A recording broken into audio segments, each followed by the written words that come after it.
बोले भगवान श्री कृष्ण की जय, गुरु नानक भगवान की जय। अब हम श्रीमद् भागवत महापुराण के 10वें स्कंद का 84वां अध्याय पढ़ेंगे। इसका शीर्षक है वसुदेव जी का यज्ञोत्सव। श्री सुखदेव जी कहते, परीक्षित, सर्वात्मा भक्त भयहारी भगवान श्री कृष्ण के प्रति उनकी पत्नियों का कितना प्रेम है, यह बात कुंती, गांधारी, द्रौपदी, सुभद्रा, दूसरी राजपत्नियों और भगवान की प्रियतमा गोपियों ने भी सुनी। सबकी सब उनकी यह अलौकिक प्रेम देखकर अत्यंत मुग्ध, अत्यंत विस्मित हो गई। सबके नेत्रों में प्रेम के आंसू छलक आए। ये जो पूरा वर्णन जो है हमने इससे पहले अध्याय में पढ़ा था, तो वही बतला रहा है कि जब इन्होंने द्रौपदी आदि जो कुंती, गांधारी, द्रौपदी, सुभद्रा और दूसरी राजपत्नियों भगवान की प्रियतमा गोपियों ने भी सुनी कि भगवान की पत्नियां जो हैं भगवान से कितना प्रेम करती हैं, तो वे अत्यंत मुग्ध, अत्यंत विस्मित हो गई और सबके नेत्रों में प्रेम के आंसू छलक आए। इस प्रकार जिस समय स्त्रियों से स्त्रियां, पुरुषों से पुरुष बातचीत कर रहे थे, उसी समय बहुत से ऋषि मुनि भगवान श्री कृष्ण और बलराम जी का दर्शन करने के लिए वहां आए। उनमें प्रधान ये थे श्री कृष्ण, द्वैपायन, व्यास, देवऋषि नारद, च्यवन, देवल, असीत, विश्वामित्र, शतानंद, भरद्वाज, गौतम अपने शिष्यों के सहित भगवान परशुराम, वशिष्ठ, गालव, भृगु, पुलस्त्य, कश्यप, अत्रि, मार्कंडे, बृहस्पति, द्वित, त्रित, एकत, सनक, सनंदन, सनातन, सनत कुमार, अंगिरा, अगस्त्य, याज्ञवल्क्य और वामदेव इत्यादि। तो ये उस समय के जितने भी ऋषि थे, सब ये महान ऋषि जो है ये भगवान का दर्शन करने के लिए वहाँ पर आए। तो ऋषियों को देखकर पहले से ही बैठे हुए नरपतिगण, युधिष्ठिर आदि पांडव भगवान श्री कृष्ण और बलराम जी सहसा उठकर खड़े हो गए। तो जैसे ही ये ऋषियों ने प्रवेश किया तो ये सब भगवान श्री कृष्ण के सहित उठकर खड़े हो गए और सबने उन विश्ववंदित ऋषियों को प्रणाम किया। विश्ववंदित, जिनकी की सब जगह जो है पूरे विश्व में जो है पूजा की जाती थी, उनको प्रणाम किया। इसके बाद स्वागत आसन, पाद्म, अर्घ्य, पुष्पमाला, धूप और चंदन आदि से सब राजाओं ने तथा बलराम जी के साथ स्वयं भगवान श्री कृष्ण ने उन सब ऋषियों की विधि पूर्वक पूजा की। जब सब ऋषि मुनि आराम से बैठ गए, तब धर्म रक्षा के लिए अवतीर्ण भगवान श्री कृष्ण ने उनसे कहा। उस समय वह बहुत बड़ी सभा चुपचाप भगवान का भाषण सुन रही थी। तो जब सब ऋषि लोग जो हैं, ये इतने बड़े बड़े ऋषि भगवान के दर्शन के लिए आए थे, जब वो सब बैठ गए आराम पूर्वक, तब भगवान श्री कृष्ण बोलते हैं। भगवान श्री कृष्ण ने कहा, धन्य है, हम लोगों का जीवन सफल हो गया।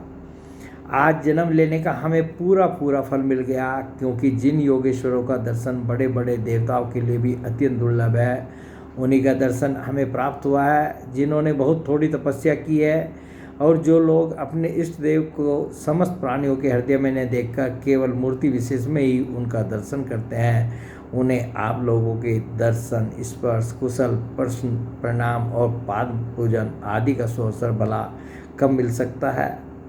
केवल जल में तीर्थी तीर्थ नहीं कहलाते और केवल मिट्टी या पत्थर की प्रतिमा ही देवता नहीं होती। संत पुरुष ही वास्तव में तीर्थ और देवता हैं, क्योंकि उनका बहुत समय तक सेवन किया जाए तब वे पवित्र करते हैं, परंतु संत पुरुष तो दर्शन मात्र से ही कृतार्थ कर देते हैं। तो ये संतों की महिमा जो है, यही वाक्य जो है श्रीमद् भागवत में कई जगह आया है कि संत पुरुष जो है केवल जो है दर्शन से ही जो है, अपने दर्शन से ही सबका कल्याण कर देते हैं, पवित्र कर देते हैं, कृतार्थ कर देते हैं। और जो है, जो हम जो है ये जो हमारे जल के तीर्थ हैं या देव प्रतिमाएं हैं, इनकी तो बहुत समय तक सेवा की जाए तब जो है ये पवित्र करती है मनुष्य को, परंतु संत जो है उनकी दृष्टि पड़ते ही जो है मनुष्य पवित्र हो जाता है, कृतार्थ हो जाता है।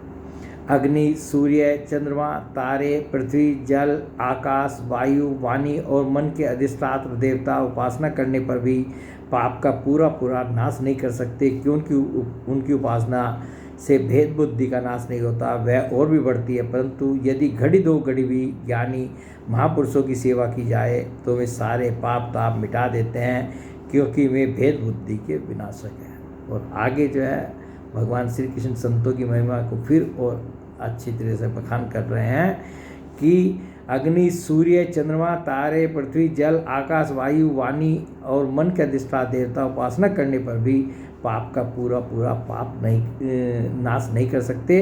परंतु जो है घड़ी दो घड़ी भी ज्ञानी महापुरुषों की सेवा की जाए तो वे सारे पाप ताप मिटा देते हैं।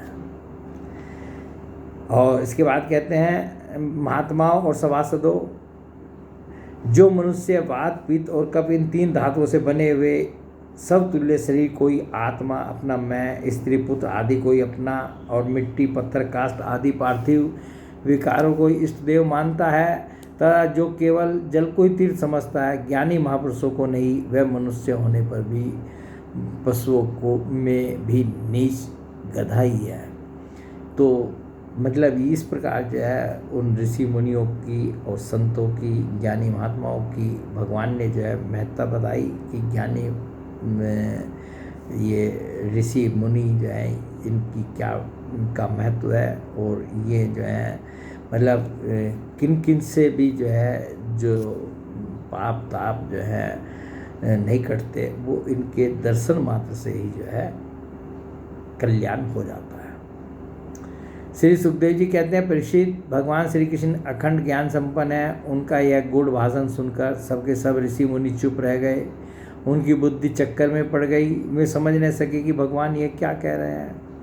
अब भगवान के आगे तो ऋषि मुनि भी जो हैं बेचारे जो है वो यही समझ रहे हैं ना कि भगवान उनकी तारीफ किए जा रहे हैं, उनकी महत्ता बताए जा रहे हैं सभासदों को और सबको, और वे स्वयं जो है भगवान श्री कृष्ण का दर्शन करने आए हैं। और भगवान श्री कृष्ण का दर्शन करने का तात्पर्य क्या है, क्यों आए हैं, भगवान का क्या महत्व है, वो स्वयं जानते हैं। तो जब भगवान ने इस प्रकार उनके बारे में, संत महात्माओं के, ऋषियों के बारे में बोला, तो वे खुद चक्कर में पड़ गए और कहने लगे भगवान ये सब क्या कह रहे हैं। उन्होंने बहुत देर तक विचार करने के बाद ये निश्चय किया कि भगवान सर्वेश्वर होने पर भी जो इस प्रकार सामान्य कर्म परतंत्र जीव की भांति व्यवहार कर रहे हैं, यह केवल लोक संग्रह के लिए ही है। ऐसा समझकर वे मुस्कुराते हुए जगत गुरु भगवान श्री कृष्ण से कहने लगे कि भगवान की तो ये लीला है, मनुष्य लीला चल रही है, तो इसलिए जो है ये जो भी कर रहे हैं ठीक ही है, जो भी कह रहे हैं सब मानो भाई। और जो है अब मुनियों ने कहा, भगवान आपकी माया से प्रजापतियों के अधीश्वर मरीचि आदि तथा बड़े बड़े तत्वज्ञानी हम लोग मोहित हो रहे हैं। आप स्वयं ईश्वर होते हुए भी मनुष्यों की सी चेष्टाओं से अपने को छिपाए रखकर जीव की भांति आचरण करते हैं। भगवान सचमुच आपकी लीला अत्यंत विचित्र है, परम आश्चर्यमयी है। जैसे पृथ्वी अपने विकारों, वृक्ष, पत्थर, घट आदि के द्वारा बहुत से नाम और रूप ग्रहण कर लेती है, वास्तव में वह एक ही है, वैसे ही आप एक और चेष्टाहीन होने पर भी अनेक रूप धारण कर लेते हैं और अपने आप से ही इस जगत की रचना, रक्षा और संहार करते हैं। पर यह सब करते हुए भी इन कर्मों से लिप्त नहीं होते।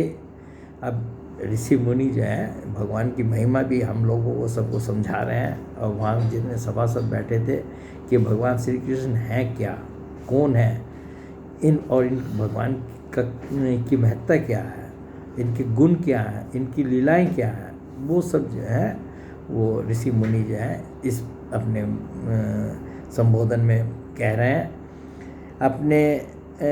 अपने आप से ही इस जगत की रचना, रक्षा और संहार करते हैं, पर यह सब करते हुए भी इन कर्मों से लिप्त नहीं होते जो सजाती है, विजाती है और सबगत भेद शून्य है, एक रस अनंत है। उनका यह चरित्र लीला मात्र नहीं तो और क्या है। धन्य है आपकी यह लीला है।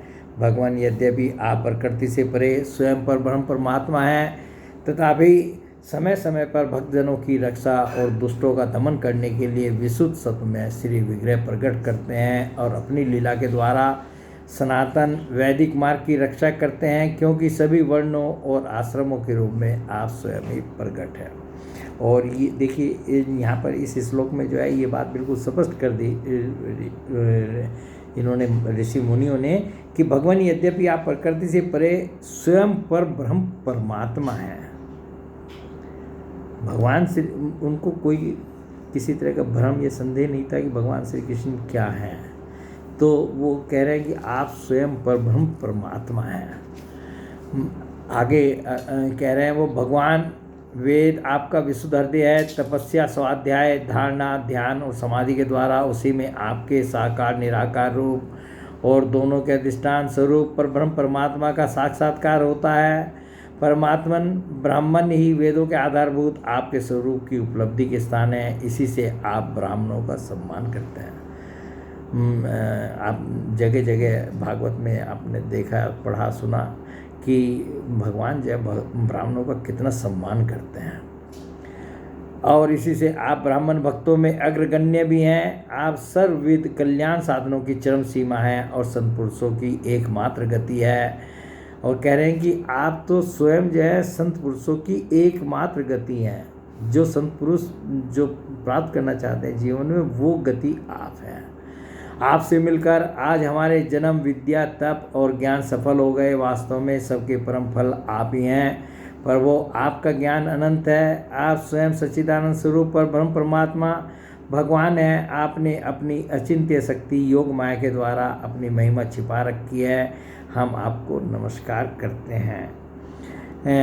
ये सभा में बैठे हुए राजा लोग और दूसरों की तो बात ही क्या, स्वयं आपके साथ आहार विहार करने वाले यदुवंशी लोग भी आपको वास्तव में नहीं जानते, क्योंकि आपने अपने स्वरूप को, जो सबका आत्मा, जगत का आदि कारण और नियंता है, माया के पर्दे से ढक रखा है।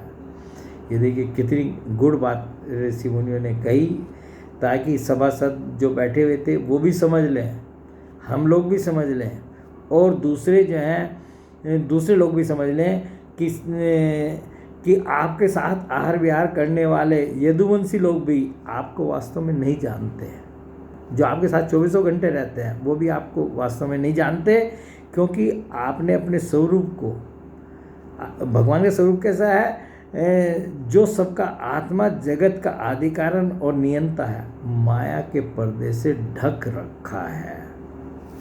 तो जब मनुष्य स्वप्न देखने लगता है, उस समय स्वप्न के मिथ्या पदार्थों को ही सत्य समझ लेता है और नाम मात्र की इंद्रियों से प्रतीत होने वाले अपने स्वप्न शरीर को ही वास्तविक शरीर मान बैठता है।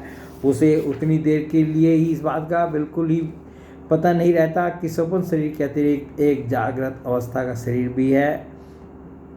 ठीक उसी प्रकार जागृत अवस्था में भी इंद्रियों की प्रवृत्ति रूप माया से चित्त मोहित होकर नाम मात्र के विषयों में भटकने लगता है।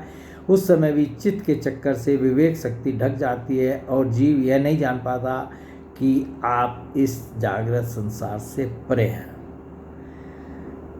तो मतलब ये जो है भगवान की माया क्या है, इसके बारे में जो है थोड़ा सा ये विस्तार से और समझा रहे हैं। पर वो बड़े बड़े ऋषि मुनि अत्यंत परिपक्व योग साधना के द्वारा आपके उन चरण कमलों को हृदय में धारण करते हैं, जो समस्त पाप राशि को नष्ट करने वाले गंगा जल के भी आश्रय स्थान है। यह बड़े सौभाग्य की बात है कि आज हमें उन्हीं का दर्शन प्राप्त हुआ है, पर वो हम आपके भक्त हैं। आप हम पर अनुग्रह कीजिए, क्योंकि आपके परम पद की प्राप्ति उन्हीं लोगों को होती है जिनका लिंग शरीर रूप जीव कोष आपकी उत्कृष्ट भक्ति के द्वारा नष्ट हो जाता है। तो भगवान को संबोधित करके मुनियों ने जो आए थे, उन्होंने ये सब बातें कही। श्री सुखदेव जी कहते हैं, राजऋषि भगवान की इस प्रकार स्तुति करके और उनसे राजा धृतराष्ट्र से तथा धर्मराज युधिष्ठिर जी से अनुमति लेकर उन लोगों ने अपने अपने आश्रम पर जाने का विचार किया। परम यशस्वी वसुदेव जी उनका जाने का विचार देखकर उनके पास आए और उन्हें प्रणाम किया और उनके चरण पकड़कर बड़ी विनम्रता से निवेदन करने लगे। तो जब ये ऋषि मुनि जो है भगवान के दर्शन के लिए आए थे और भगवान का दर्शन हो गया, उनसे बातचीत भी हो गई, भगवान ने उनको संबोधित भी किया और उन्होंने उनसे अपनी भगवान की स्तुति भी कर ली। तो वो जाने लगे युधिष्ठिर आदि से जो है आज्ञा लेकर। तो उसी समय जो है भगवान श्री कृष्ण के पिता जो है वसुदेव जी जो है आए और उनके ऋषि मुनियों के चरण पकड़कर उनसे कहने लगे वसुदेव जी ने कहा, ऋषियों आप लोग सर्वदेव स्वरूप है, मैं आप लोगों को नमस्कार करता हूँ। आप लोग कृपा करके मेरी एक प्रार्थना सुन लीजिए। वह यह कि जिन कर्मों के अनुष्ठान से कर्मों और कर्म वासनाओं का आत्यंतिक नाश मोक्ष हो जाए, उनका आप मुझे उपदेश दीजिए। अब भगवान के पिता हैं वसुदेव जी, अब वो ऋषि मुनियों से क्या पूछ रहे हैं कि आप लोग कृपा करके मेरी एक प्रार्थना सुन लीजिए। वह यह कि जिन कर्मों के अनुष्ठान से, कि वो कौन से कर्म हैं जिनका मैं अनुष्ठान करूं, और उन जिनके करने के अनुष्ठान से कर्मों और कर्म वासनाओं का आत्यंतिक नाश यानी कि मोक्ष हो जाए, उनका आप मुझे उपदेश कीजिए। तो ये बात जो है वसुदेव जी जो हैं उन मुनियों के चरण पकड़कर उनसे पूछ रहे हैं। नारद जी ने कहा, अब मुनियों की तरफ से जो है नारद जी आए आगे सामने और उनसे बोले, ऋषियों, अपने जो ऋषि मुनि साथ में थे सबको, उनको भी संबोधित करके, और जो भी सभासद थे वहाँ उपस्थित थे, सब ने ये बात सुनी नारद जी की। नारद जी ने कहा, ऋषियों, यह कोई आश्चर्य की बात नहीं है कि वसुदेव जी श्री कृष्ण को अपना बालक समझकर शुद्ध जिज्ञासा के भाव से अपने कल्याण का साधन हम लोग उससे पूछ रहे हैं। जिनके पुत्र जो है भगवान श्री कृष्ण हैं, वो पिता जो है हमारे से अपने कल्याण का साधन पूछ रहा है। अब आप देखिए, और शुद्ध जिज्ञासा के भाव से, मतलब ये नहीं कि वो कोई हंसी मजाक कर रहे हैं, या उनकी ये शुद्ध जिज्ञासा है कि हमारा कल्याण कैसे हो, आप हमें बताइए। संसार में बहुत पास रहना मनुष्यों के अनादर का कारण हुआ करता है। अब यहाँ नारद जी जो है बिल्कुल सही बात कह रहे हैं कि यदि किसी के बहुत पास रहो तो वहाँ अनादर ही होता है, अनादर का कारण हुआ करता है। देखते हैं गंगा तट पर रहने वाला पुरुष गंगा जल छोड़कर अपनी शुद्धि के लिए दूसरे तीर्थ में जाता है, और ये बिल्कुल सांसारिक रूप से भी जो है हम लोग देखते हैं कि जो गंगा तट के किनारे रहते हैं, जैसे हरिद्वार में गंगा जी बहती है, तो वहाँ पर जो है जो व्यक्ति रहते हैं, और यदि वो वहाँ स्नान न करके वो जो है दूसरे तीर्थों में जाते हैं, तो अब बताइए अपने घर की चीज़ को छोड़ करके आप जो है दूसरे जगह तो जाएंगे, परंतु अपने यहाँ के उसका लाभ नहीं उठा पाएंगे। तीर्थ में जाता है श्री कृष्ण की अनुभूति समय के फेर से होने वाली, जगत की सृष्टि स्थिति और प्रलय से मिटने वाली नहीं है। वह स्वतः किसी दूसरे निमित्त से, गुणों से और किसी से भी छिन्न नहीं होती। उनका ज्ञान में स्वरूप अविद्या, राग द्वेष आदि क्लेश, पुण्य पाम्य कर्म, सुख दुख आदि कर्म फल तथा सत्व आदि गुणों के प्रभाव से खंडित नहीं है। वे स्वयं अद्वितीय परमात्मा हैं। जब वे अपने को अपनी ही शक्तियों प्राण आदि से ढक लेते हैं, तब मूर्ख लोग ऐसा समझते हैं कि वे ढक गए, जैसे बादल, कोहरा या ग्रहण के द्वारा अपने नेत्रों के ढक जाने पर सूर्य को ढका हुआ मान लेते हैं। तो नारद जी ने जो है सब बातें साफ साफ बता दी कि भगवान श्री कृष्ण जो है अपने को छिपा कर रखते हैं, और बाकी तो सब जो है इनकी माया मोह में जो है सब फंसे हैं। परीक्षित, इसके बाद ऋषियों ने भगवान श्री कृष्ण, बलराम जी और अन्य राजाओं के सामने ही वसुदेव जी को संबोधित करके कहा।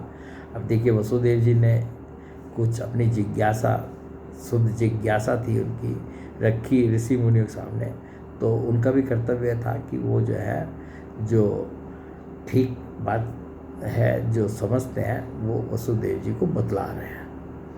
कर्मों के द्वारा कर्म वासनाओं और कर्म फलों का आत्यंतिक नाश करने का सबसे अच्छा उपाय यह है कि यज्ञ आदि के द्वारा समस्त योगों के अधिपति भगवान विष्णु की श्रद्धापूर्वक आराधना करें। तो उन्होंने कहा भैया यज्ञ करना जो है ये सर्वोत्तम है, और भगवान जो कर्म फलों का जो नाश है उसका करने के लिए यज्ञ आदि के द्वारा समस्त योगों के अधिपति भगवान विष्णु की श्रद्धापूर्वक आराधना करनी चाहिए।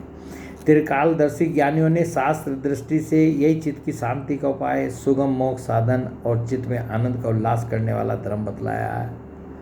और यज्ञ करने से क्या होगा, यही जो है चित्त में चित्त की शांति होगी, सुगम मोक्ष साधन है ये, और चित्त में आनंद का उल्लास करने वाला धर्म है। अपने न्याय अर्जित धन से श्रद्धापूर्वक पुरुषोत्तम भगवान की आराधना करना ही दिव्य जाति, ब्राह्मण, क्षत्रिय और वैश्य गृहस्थ के लिए परम कल्याण का मार्ग है। और साथ में ये भी कह दिया कि जो धन जो है न्याय से अर्जित किया गया हो उसी के द्वारा जो है कोई भी धार्मिक कार्य है वो करनी चाहिए। तो उसमें जो है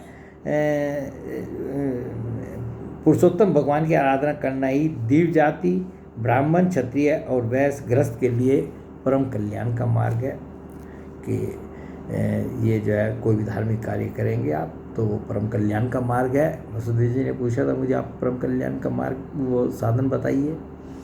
वसुदेव जी, विचारवान पुरुष को चाहिए कि यज्ञ, दान आदि के द्वारा धन की इच्छा को, गृहस्थोचित भोगों द्वारा स्त्री पुत्र की इच्छा को और कालक्रम से स्वर्ग आदि भोग भी नष्ट हो जाते हैं। इस विचार से लोकेशना को त्याग दे। अब ये उपदेश जो है ज्ञान का उपदेश है जो वसुदेव जी को ऋषि मुनि दे रहे हैं कि किस किस के द्वारा, यज्ञ, दान आदि के द्वारा धन की इच्छा को, मतलब इनका धन का यदि सदुपयोग किया जाए इन सब कामों में किया जाए, यज्ञ में, दान में, और कालक्रम से स्वर्ग आदि भोग ग्रस्तोचित भोगों द्वारा स्त्री पुत्र की इच्छा को, और कालक्रम से स्वर्ग आदि भोग भी नष्ट हो जाते हैं।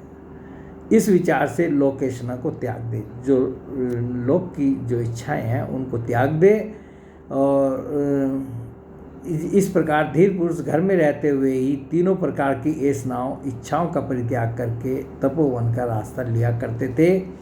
समर्थ वसुदेव जी ब्राह्मण, क्षत्रिय और वैश्य ये तीनों देवता, ऋषि और पितरों का ऋण लेकर ही पैदा होते हैं। इनके ऋणों से छुटकारा मिलता है यज्ञ, अध्ययन और संतानोत्पत्ति से। उनसे ऋण हुए बिना ही जो संसार का त्याग करता है उसका पतन हो जाता है।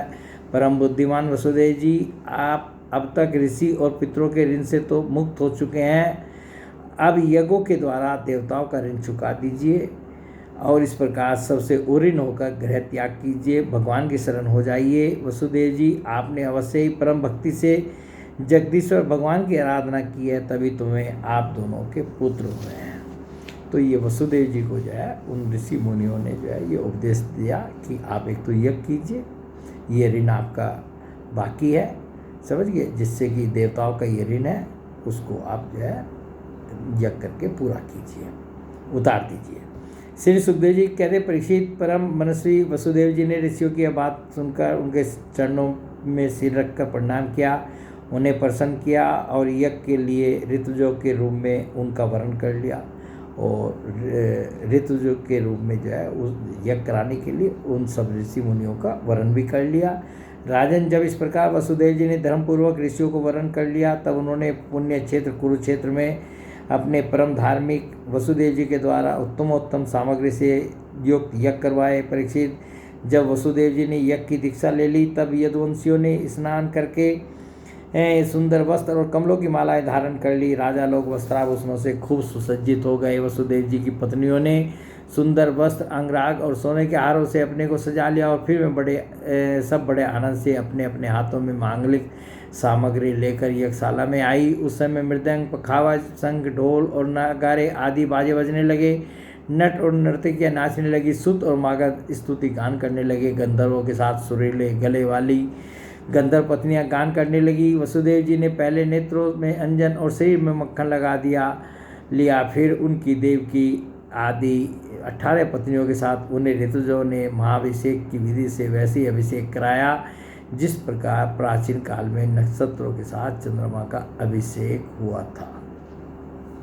तो ये जो है यज्ञ जो है उन्होंने किया वसुदेव जी ने, और उसी का ये सब वर्णन जो है हम पढ़ रहे हैं। उस समय यज्ञ में दीक्षित होने के कारण वसुदेव जी तो मृगचर्म धारण किए हुए थे, परंतु उनकी पत्नियां सुंदर सुंदर साड़ी, कंगन, हार, पाजेब और कर्णफूल आदि आभूषणों से खूब सजी हुई थी। वे अपनी पत्नियों के साथ भली भांति शोभायमान हुए। महाराज वसुदेव जी के ऋतु और सदस्य रत्न जड़ित आभूषण तथा रेशमी वस्त्र धारण करके वैसे सुशोभित हुए जैसे पहले इंद्र के यज्ञ में हुए थे।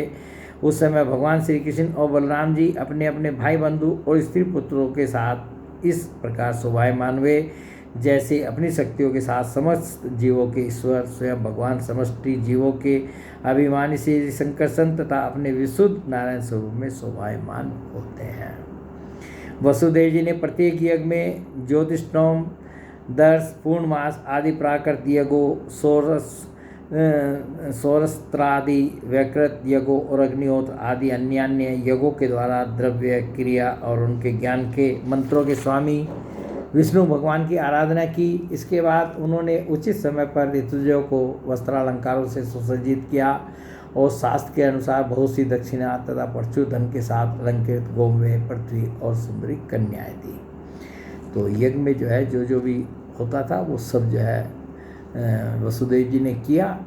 इसके बाद महर्षियों ने पत्नी संयाज नामक यज्ञांग और अभर्त स्नान अर्थात यज्ञांत स्नान संबंधी अवशेष कर्म कराकर वसुदेव जी को आगे कर परशुराम जी के बनाए हर्द में रामहर्द में स्नान किया। स्नान करने के बाद वसुदेव जी और उनकी पत्नियों ने बंदीजनों को अपने सारे वस्त्राभूषण दे दिए तथा स्वयं नए वस्त्राभूषण से सुसज्जित होकर उन्होंने ब्राह्मणों से लेकर कुत्तों तक को भोजन कराया। तदंतर अपने भाई बंधुओं, उनके स्त्री पुत्रों तथा विदर्भ, कौशल, कुरु, काशी, केके और सिंध्य आदि देशों के राजाओं, सदस्यों, ऋतुजों, देवताओं, मनुष्यों, भूतों, पितरों और चारणों को विदाई के रूप में बहुत सी भेंट देकर सम्मानित किया। वे लोग लक्ष्मीपति भगवान श्री कृष्ण की अनुमति लेकर यज्ञ की प्रशंसा करते हुए अपने अपने घर चले गए। परीक्षित, उस समय राजा धृतराष्ट्र, विदुर, युधिष्ठिर, भीम, अर्जुन, भीष्म पितामह, द्रोणाचार्य, कुंती, नकुल, सहदेव, नारद, भगवान व्यासदेव तथा दूसरे सवजन संबंधी और बांधव अपने हितैषी बंधु यादवों को छोड़कर जाने में अत्यंत विरह व्यथा का अनुभव करने लगे। उन्होंने अत्यंत स्नेहाद्र चित्त से यदुवंशियों का आलिंगन किया और बड़ी कठिनाई से किसी प्रकार अपने अपने देश को गए। दूसरे लोग भी इनके साथ ही वहाँ से रवाना हो गए। परीक्षित, भगवान श्री कृष्ण, बलराम जी तथा उग्रसेन आदि ने नंद बाबा एवं अन्य सब गोपों की बहुत बड़ी सामग्रियों से अर्चा पूजा की, उनका सत्कार किया और वे प्रेम परवश होकर बहुत दिनों तक वहीं रहे। वसुदेव जी अनायासी अपने बहुत बड़े मनोरथ का महासागर पार कर गए थे। उनके आनंद की सीमा न थी। सभी आत्मीय सज्जन उनके साथ थे। उन्होंने नंद बाबा का हाथ पकड़कर कहा तो जो उनकी इच्छा थी वसुदेव जी की वो पूरी हो गई। यज्ञ उनका पूर्ण हो गया और सब लोग अपने अपने घर जाने लगे। अब जो है नंद बाबा वगैरह जो है वो कुछ समय तक वहाँ रहे। तो जब वो जाने लगे उनको भी नंद जी को जो है वसुदेव जी ने हाथ पकड़कर उनसे कहने लगे, भाई जी, भगवान ने मनुष्यों के लिए एक बहुत बड़ा बंधन बना दिया है। उस बंधन का नाम है स्नेह, प्रेम, पास। मैं तो ऐसा समझता हूँ कि बड़े बड़े सूरवीर और योगी अति भी उसे तोड़ने में असमर्थ हैं। आपने हम अकृतज्ञ के प्रति अनुपम मित्रता का व्यवहार किया है। क्यों न हो, आप सरीखे संत शिरोमणियों का तो ऐसा स्वभाव ही होता है। हम इसका कभी बदला नहीं चुका सकते, आपको इसका कोई फल नहीं दे सकते। फिर भी हमारा यह मैत्री संबंध कभी टूटने वाला नहीं है। आप इसको सदा निभाते रहेंगे। भाई जी, पहले तो बंदी गृह में बंद होने के कारण हम आपका कुछ भी प्रिय और हित न कर सके। अब हमारी यह दशा हो रही है कि हम धन संपत्ति के नशे से श्रीमत से अंधे हो रहे हैं। आप हमारे सामने हैं तो भी हम आपकी ओर नहीं देख पाते। दूसरों को सम्मान देकर स्वयं सम्मान न चाहने वाले भाई जी, जो कल्याणकामी है उसे राज्य लक्ष्मी न मिले, इसी में उसका भला है। क्योंकि मनुष्य राज्य लक्ष्मी से अंधा हो जाता है और अपने भाई बंधु स्वजनों तक को नहीं देख पाता। तो इस प्रकार जो वसुदेव जी ने जो है नंद जी को उनसे बातचीत की। जब उनके जाने के समय श्री सुखदेव जी कहते हैं, परीक्षित, इस प्रकार कहते कैसे वसुदेव जी का हृदय प्रेम से गदगद हो गया। उन्हें नंद बाबा की मित्रता और उपकार स्मरण हो आए। उनके नेत्रों में प्रेमांसु उमड़ आए। वे रोने लगे। नंद जी अपने सखा वसुदेव जी को प्रसन्न करने के लिए भगवान श्री कृष्ण और बलराम के प्रेम पास में बंधकर आजकल करते करते 3 महीने तक वहीं रह गए। तो जब वसुदेव जी की ये दशा देखी तो नंद जी जो है 3 महीने तक का समय और जो है वहीं रहे। यदुवंशियों ने जी भरकर उनका सम्मान किया। इसके बाद बहुमूल्य आभूषण, रेशमी वस्त्र, नाना प्रकार के उत्तमोत्तम सामग्रियों और भोगों से नंद बाबा को, उनके ब्रजवासी साथियों को और बंधु बांधवों को खूब तृप्त किया। वसुदेव जी, उग्रसेन, श्री कृष्ण, बलराम, उद्धव आदि यदुवंशियों ने अलग अलग उन्हें अनेक प्रकार की भेंटें दी। उनके विदा करने पर उन सब सामग्रियों को लेकर नंद बाबा अपने व्रज के लिए रवाना हुए। नंद बाबा गोपों और गोपियों का चित्त भगवान श्री कृष्ण के चरण कमलों में इस प्रकार लग गया कि वे फिर प्रयत्न करने पर भी उसे वहाँ से लौटा नहीं सके। सुतराम बिना ही मन के उन्होंने मथुरा की यात्रा की। तो भगवान श्री कृष्ण के चरणों में तो उनका नंद बाबा, यशोदा माता, गोपियों का चित्र जो है हमेशा लगा ही रहता था। और जब वो उनसे विदा होकर गए और मथुरा से जो है तो जो है वो उन्हीं को जो है स्मरण करते हुए अपना चले। जब सब बंधु बांधव वहाँ से विदा हो गए तब भगवान श्री कृष्ण को ही एकमात्र इष्ट देव मानने वाले यदुवंशियों ने देखकर कि अब वर्षा ऋतु आ पहुँची है, द्वारका के लिए प्रस्थान किया। वहाँ जाकर उन्होंने सब लोगों से वसुदेव जी के यज्ञ महोत्सव, सवजन संबंधियों के दर्शन मिलन आदि तीर्थ यात्रा के प्रसंगों को कह सुनाया। तो यहाँ भगवान ये यदुवंशी भी जो है अब अपनी द्वारकापुरी में जो है चले गए और वहाँ जाकर उन्होंने जो है वसुदेव जी ने जैसा यज्ञ किया था और जो बंधु बांधव संबंधी से सबसे जो मुलाकात हुई थी, बातचीत हुई थी, उस सब का प्रसंग भी वहाँ जो लोग रह गए थे द्वारकापुरी उन सबको सुनाया। तो इस प्रकार ये अध्याय जो है यहाँ पर समाप्त हो जाता है और अगला अध्याय जो है हम अगले वीडियो में पढ़ेंगे, सुनेंगे। बोले भगवान श्री कृष्ण की जय, गुरु नानक भगवान की जय।